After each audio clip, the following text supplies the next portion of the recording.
Good morning all of you. எல்லோரும் எப்படி இருக்கிறீங்க? நல்லா இருக்கீங்களா? ஏஞ்சிட்டிங்களா? காஃபி குடிச்சாச்சா? காலை கடன்லாம் முடிஞ்சிருச்சா? எல்லோரும் நல்லா இருக்கணும். எந்த நோய் நொடியும் நம்மக்கிட்டக்க வராமல் எல்லா ஐஸ்வர்யங்களையும் கிடைச்சி பெற்று நல்லபடியாக இருக்கணும். அதே மாதிரி ஒரு விஷயம்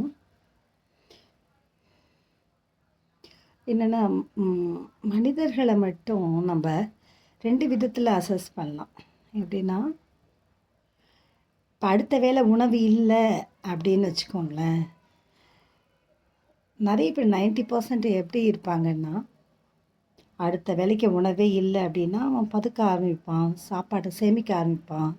வருஷக்கணக்காக அவனுடைய குடும்பத்துக்கு தேவையான உணவை அவனால் எந்த அளவுக்கு சேகரித்து வைக்க முடியுமோ சேகரித்து வைப்பான். பார்த்துருக்கீங்களா? ஆனால் ஒரு சில பேர் சரி பரவாயில்ல, அடுத்த வேளைக்கு உணவு இல்லைன்னா கூட பரவாயில்ல, எல்லோரும் சந்தோஷமாக இருக்கட்டும், இருக்கிறத பகிர்ந்து கொடுத்துட்டு வாழ்கிறாங்க.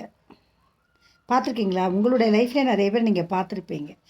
ஒரு பயங்கர குரூயலாக இருப்பாங்க. அப்படியே யாருக்கிட்டையும் பேச மாட்டாங்க, கொல்ல மாட்டாங்க. அப்படியே அவங்களுடைய ஃபேமிலி மட்டும்தான் பெருசாக நினச்சிட்ருப்பாங்க. ஆனால் இதில் மாறுபட்ட கருத்து உள்ள ஜனங்களும் இருக்கிறாங்க. அவங்க என்ன பண்ணுவாங்க, எல்லாருக்கும் தன்னால் முடிஞ்ச எந்த அளவுக்கு உதவி செய்ய முடியுமோ அப்படி இறங்கி செய்கிற ஆளுங்களும் இருக்க தான் செய்கிறாங்க.